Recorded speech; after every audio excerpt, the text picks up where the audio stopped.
Itinatag ang Diocesan Shrine and Parish of St. Joseph noong 1595 ng mga Pransiskanong misyonero.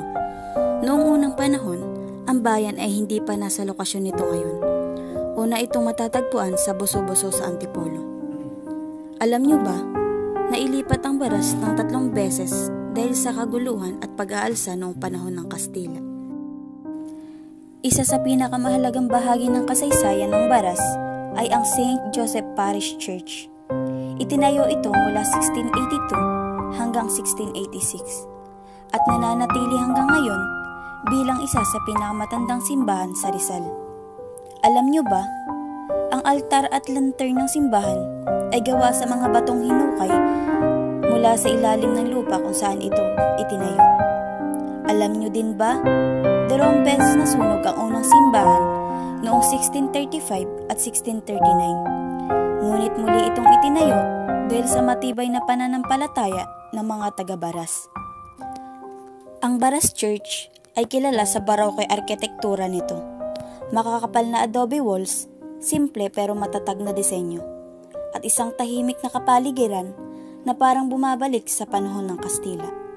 Noong 2021, idineklara itong Diocesan Shrine bilang pagkilala sa kahalagahan nito sa kasaysayan at pananampalataya.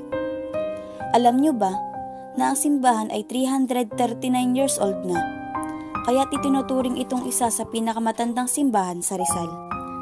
Ngayon, ang Baras ay isang payapang bayan na kilala hindi lamang sa simbahan nito, kundi sa mainit na komunidad, tradisyon at mayamang kultura.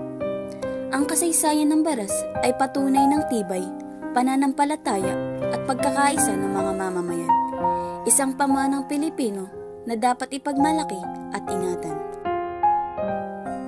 Ang Diocesan Shrine and Parish of St. Joseph ay nagsisilbing ligtas at banal na pook para sa lahat, mula sa iba't ibang antas ng pamumuhay upang muling mapalapit sa Diyos at sa kanilang sambayanang biblikal.